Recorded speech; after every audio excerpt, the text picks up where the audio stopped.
Good morning, students. Welcome back to another video of Design of Machine Element. આપણો subject છે diploma mechanical એન્જિનિયરિંગના 5th સેમેસ્ટરમાં design of machine element.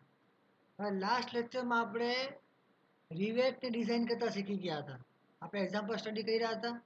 હવે આ લેક્ચરમાં આપણે નવું ચેપ્ટર સ્ટાર્ટ કરવાના છે, chapter number 6 design of pressure vessel. બરાબર, શું કરવાનું છે? ડિઝાઇન ઓફ પ્રેશર વેસલ આપણું ચેપ્ટર છે, ચેપ્ટર નંબર 6. તો ચેપ્ટર સ્ટાર્ટ કરીએ.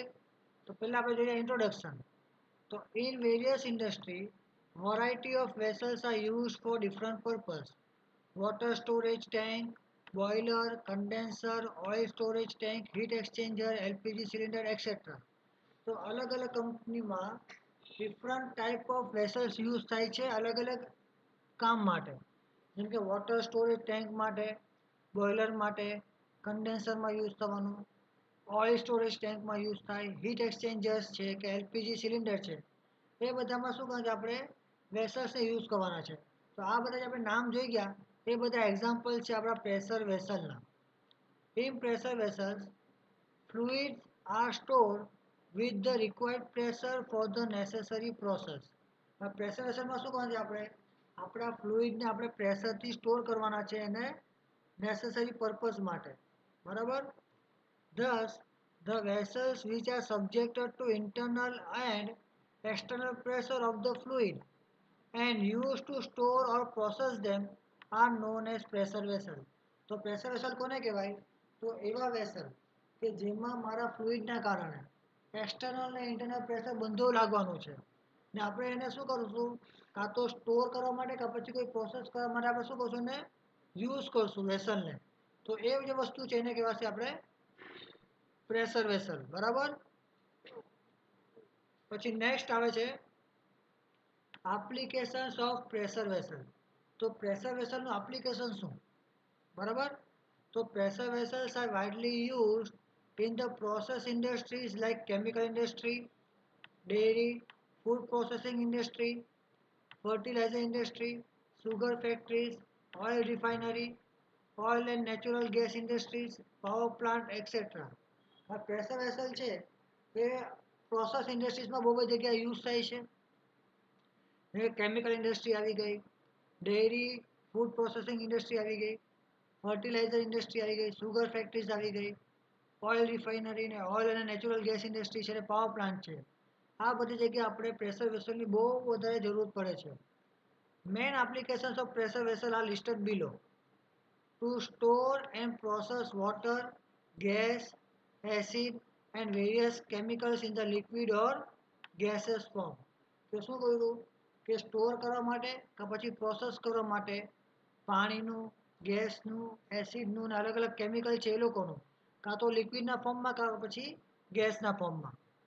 પછી બોઇલર, હીટ એક્સચેન્જર અને કન્ડેન્સરમાં.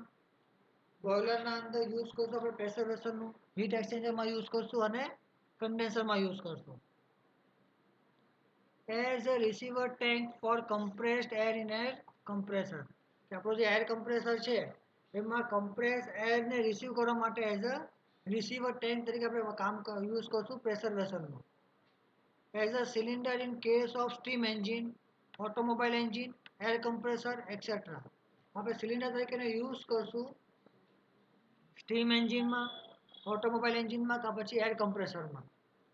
As a cylinder and accumulator in case of hydraulic and pneumatic system. હવે હાઇડ્રોલિક અને ન્યુમેટિક સિસ્ટમ છે એમાં આપણે સિલિન્ડર તરીકે કાં પછી એક્યુમ્યુલેટર તરીકે યુઝ કરશું. As a pipe two carry steam, fluid or gas or air in the piping system. આપણે જે પાઇપિંગ સિસ્ટમ છે એમાં આપણે પાઇપ તરીકે યુઝ કરશું જેમાં સ્ટીમ, ફ્લુઇડ, ગેસ કે પછી એર પાસ થતું હશે. As a cylinder to carry pressurised oxygen, acetylene, hydrogen, argon or LPG, CNG et cetera.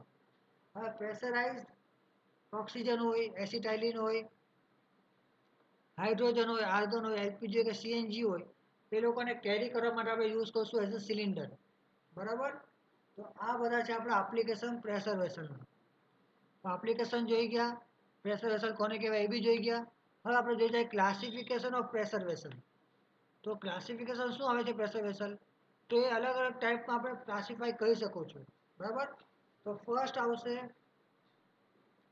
according to ratio of internal diameter d to the thickness of cell t, that is d by t ratio.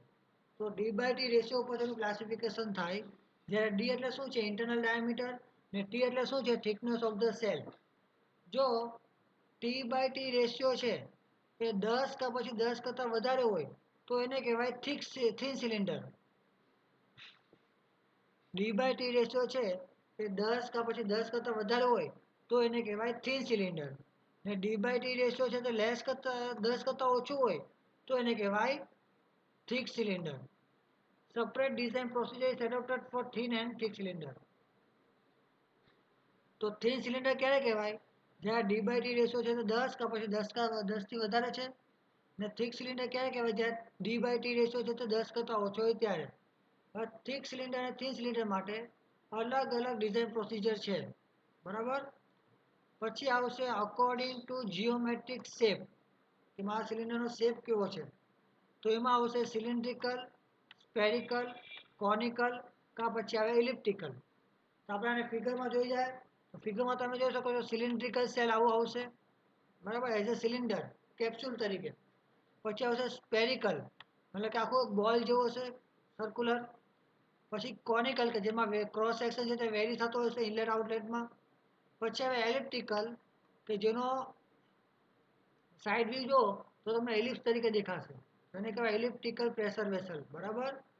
સમજ પડી geometric shape પ્રમાણેનું classification કેવી રીતે થાય, cylindrical, spherical, conical અને elliptical, બરાબર. પછી આવે છે according to and condition of pressure vessel, તેમાં પ્રેશર વેસલ છે એની એન્ડ કન્ડિશન કેવી છે, બરાબર. તો એમાં આવશે ફર્સ્ટ આવશે ઓપન એન્ડેડ પ્રેશર વેસલ, મતલબ કે સિલિન્ડર વિથ પિસ્ટન. એમાં તમે જોઈ શકો છો કે આ એન્ડ કયો છે એનો ઓપન છે, એટલે એક બાજુ ઓપન છે તેને કહેવાય open ended pressure vessel. Second આવે ક્લોઝ એન્ડેડ પ્રેશર વેસલ, એટલે receiver tank of air compressor, કે બંધ બાજુથી શું છે ક્લોઝ છે તો એને કહેવાશે ક્લોઝ એન્ડેડ પ્રેશર વેસલ. જો એક બાજુ ખુલ્લું હોય તો એને કહેવાય ઓપન એન્ડેડ પ્રેશર વેસલ, બરાબર. સમજ પડી એટ ધ એન્ડ કન્ડિશન ઉપરથી કેવી રીતે થાય. પછી આવશે according to shape of end head or end cover, કે આપણો જે એન્ડ હેડ કે પછી એન્ડ કવર છે એનો શેપ કેવો છે એના પર તેનું ક્લાસિફિકેશન થાય. એમાં આવશે પહેલું આવે ફ્લેટ હેડેડ, કે જ્યારે મને સીધો ફ્લેટ હેડ મળે છે, તમે જોઈ શકો છો અહીંયા ફિગરમાં, તો એને કહેવાશે ફ્લેટ હેડેડ પ્રેશર વેસલ. પછી આવશે convex head with or without manhole, કે જ્યારે મને શું મળે અહીંયા કોન્વેક્સ શેપ મળે, બરાબર. તમે જોઈ શકો છો ફિગરમાં અહીંયા કોન્વેક્સ હેડ મળે છે તો એને કહેવાશે આપણું કોન્વેક્સ હેડ પ્રેશર વેસલ. પછી આવશે ડિશ હેડ, તો એક ડીશ ટાઈપનો હેડ મળશે આપણને, બરાબર. તો એને કહેવાશે ડીશ હેડેડ પ્રેશર વેસલ, બરાબર. સમજ પડી.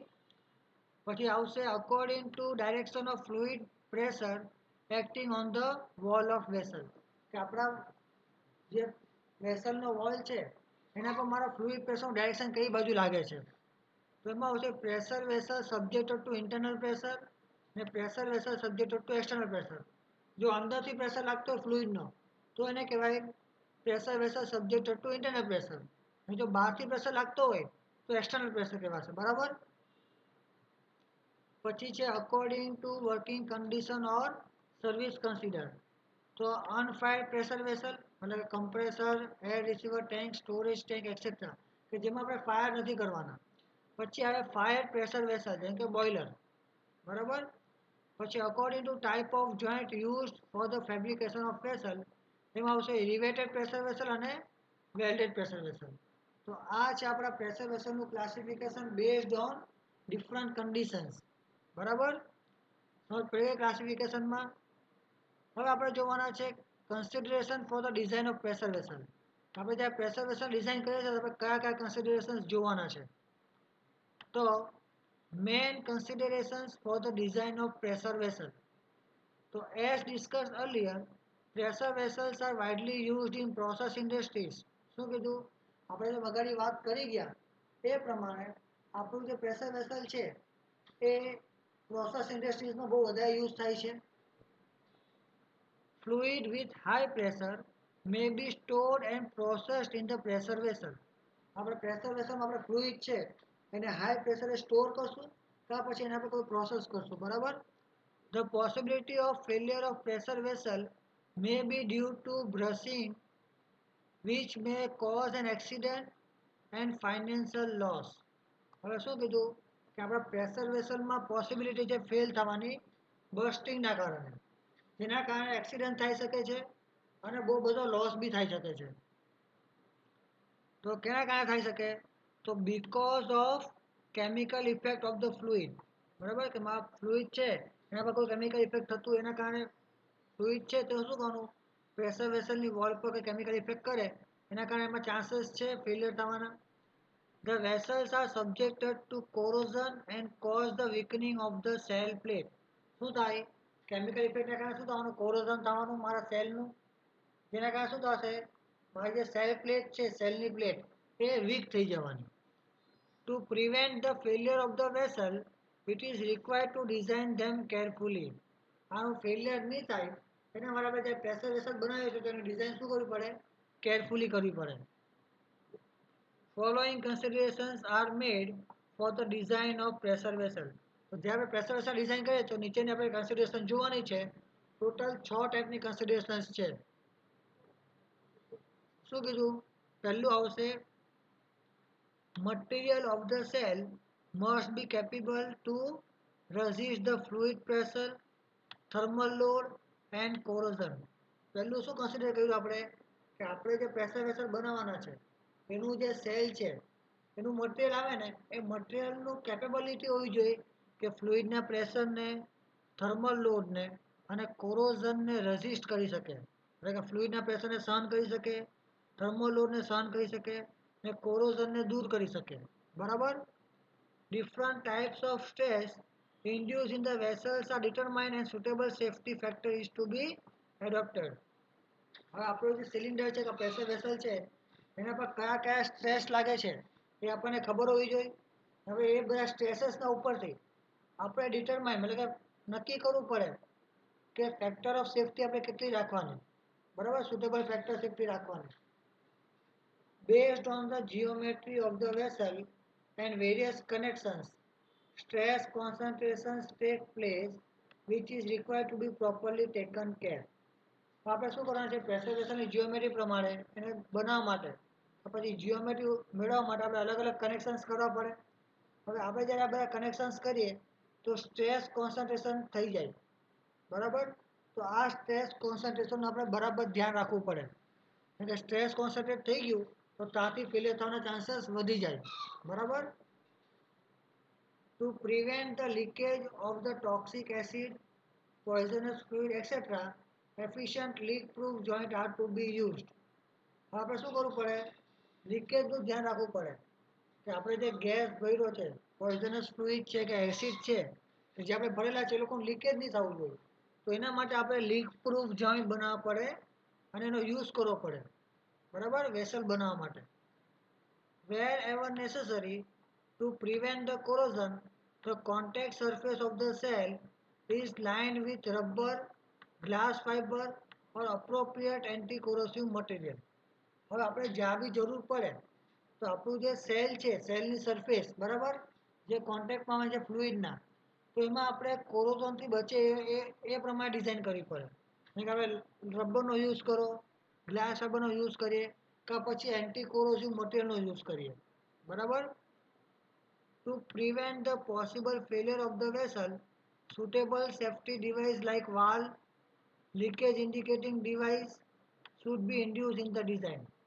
હવે આપણે ફેલિયરને અટકાવવા માટે, ડિવાઇસના ફેલિયરને અટકાવવા માટે આપણે શું કરવું પડે? સેફટી ડિવાઇસીસનો યુઝ કરવો પડે. જ્યારે આપણે ડિઝાઇન કરવાના છે તો આપણે સેફટી વાલ્વ્સ કે ભાઈ સેફટી ડિવાઇસને ઇન્સ્ટોલ કરી દેવાનું ડિઝાઇનના દરમિયાન જ.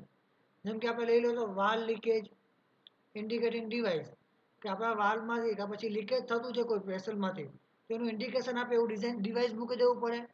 કાં પછી સેફટી ડિવાઇસ જેમ કે વાલ્વ મૂકવો પડે, જેમ કે પ્રેશર વાલ્વ છે, સ્ટીમ સ્ટોપ વાલ્વ આવી ગયો, બરાબર, ઓલરેડી કન્સિડરેશન્સમાં ક્લાસિફિકેશનમાં અને પ્રેશર વેસલમાં. હવે આ લેક્ચરમાં કોઈ બી ડાઉટ હોય કે પ્રોબ્લેમ હોય મને કોન્ટેક્ટ કરી શકે છે, મેસેજ કે કોલ કરી શકે છે, કા પછી કોમેન્ટ સેક્શનમાં કોમેન્ટ પણ કરી શકે છે. આ વિડીયો લાઈક કરો, શેર કરો અને ચેનલને સબસ્ક્રાઈબ કરો. Thank you for watching this video.